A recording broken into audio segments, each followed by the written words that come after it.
So, all right, so I'm Kim Ernstrom. I live here in Boise. I think I said this earlier. I work for the Wildland Fire Management RD&A group, and I get paid by the National Park Service. But I've mostly been focusing my time these past few years actually on developing IFTDIS. And so I work with a team of people and our developers from IBM who are programming the application.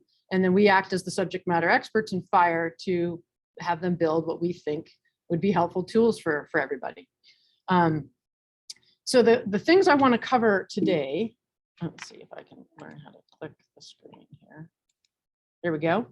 So we're going to talk about some general thoughts on spatial modeling. So we did behave, which is not spatial, right? You get numbers out of, you input numbers, you get numbers out. We're going to do things a little differently with IFTDIS. And I know you guys did the overview class at the beginning, which will hopefully get you started and seeing some of how this stuff looks on the screen. Okay, and then you're going to actually click the buttons. So spatial modeling is a little different than some of the things you may have been exposed to in the past. We're going to use that Cyrus burn plan, which is the one that Amanda did the overview on, and then you did your exercise on here with Luwen on the behave stuff. Then you're going to get to practice with IFTDIS, okay, and looking at some of those prescription parameters. Then we're going to jump to the organization, equipment, and holding and contingency. And the reason we're teaching this all in one big lump like this is because it kind of all goes together. One of these units and pieces of the burn plan actually should feed the other pieces of the burn plan. So it's kind of why we're doing it this way. But again, feedback on how you guys think this goes will be great. And then you'll get to practice a little bit with some IFTDIS on using that tool to help inform your organization, holding, and contingency. Okay, so that's sort of the plan for now. We'll see how it goes. Hopefully we'll stick to the plan. So the first question and this is rhetorical, you don't have to answer this because we're going to have a little discussion on it, but why should I use spatial modeling, first of all? We have Behave, we've used Behave for a very long time, and it's a good tool. It actually does some things that IFTDIS doesn't do. But the fact of the matter is, in this slide that's up here with all these pictures, there's a ton of software out there in the world for fire, tons of it. What we've tried to do with IFTDIS is pick the pieces of software that live out there in the world and put them into one web-based application to sort of streamline things and get people pointed in the right direction with some of the mainstream pieces of software that are out there. We plan to add more stuff in the future. And this isn't, this is going to sound like a sales pitch on IFTDIS, and it kind of is in some ways, because we do want people to start using these tools. It is 2021 after all, right? We should be using these tools. We are always taught that, we should be using the best available science. And we should, and I agree that we should. So we're going to introduce you to these things. Some will be more useful than other parts of it, and that's fine. Picking and choosing what's useful for the task at hand is really what we're all about. The other piece of using spatial modeling, we all love maps. I mean, I'm a really super visual person. If I could do everything in cartoons and little captions, I would. Less text and more pictures, at least for me, helps me understand better, and it helps me tell my story better. So a picture really, in this case, is worth 1,000 words, at least. And I think you'll see that when we run some of this fire behavior and look at some of the maps. And then finally, Paul Gleason back in the day always talked about being a student of fire. And to me, if we're going to incorporate this best available science, we have to learn it, right? It's new to so many of us. So by really embracing what Paul had to say and bringing this technology into our day-to-day work, I feel is extremely important.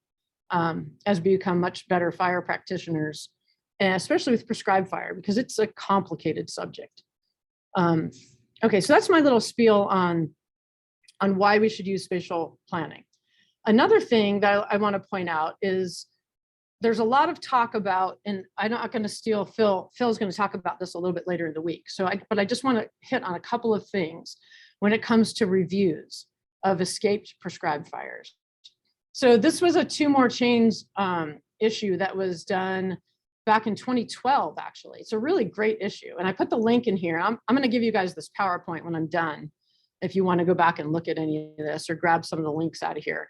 But this whole issue was dedicated to escaped prescribed fires. It's a really good one. And part of what's in here is, I like the question that's just right on the front page. You know, are we learning anything? We do these reviews, right? These FLAs or all kinds of different things, but have we learned anything from them? And that's a super question, right? Because, you know, the only way we learn things is we have to change our behavior. So yes, we have learned things. And what we've learned is we need to write better burn plans, because a lot of the weaknesses that we find when we do these reviews in these escapes, turns out that our burn plan could have been done a lot, you know, more thoroughly, and maybe using some of these tools that we're going to show you could help you do that. So I just pulled out a few things. There was a report that was done in 2005, so it's been a while, but they looked at 30 different escapes over a 9-year period. And these are the highlights from that report. And basically the common areas that were cited as the most weak in a burn plan were complexity and the risk assessment, which we did yesterday. And then the thoroughness of your ignition, holding, and contingency plans, which we're going to talk about today.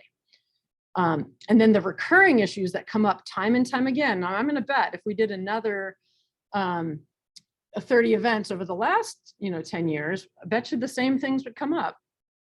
A lack of fire behavior calculations, the fuel models that maybe were chosen that didn't necessarily accurately represent what was actually on the ground. And we're going to talk about that here next.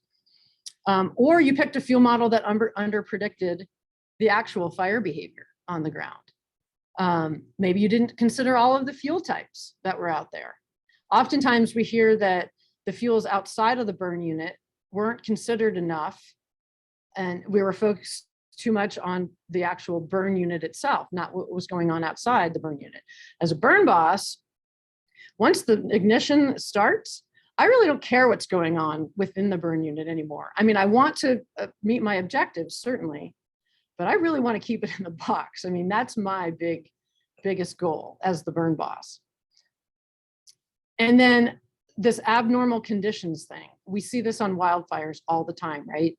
Everyone keeps talking about, well, I never saw it do that before. You know, I'm seeing fire behavior that I didn't expect. Well, that happens on prescribed fire now too. You'll see a lot of reviews that talk about, well, the fuels were a lot drier than we expected. And here we are, climate change and all the things that have confounded, doing some of this work.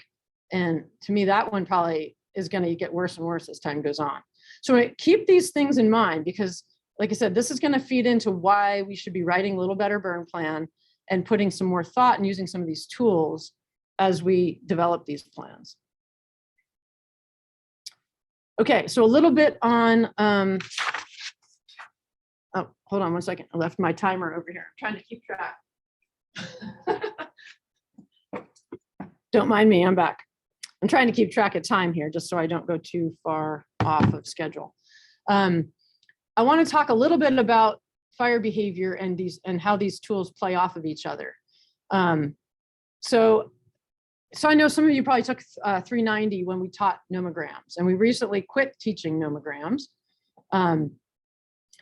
But if you remember the nomogram, the beloved nomogram, as we start and do our little journey around our box of our nomogram, we pick an input, right? And then we walk around the box and we adjust our inputs, whether it be wind speeds to effective wind speed to our dead fuel moisture, and then we come up with a number.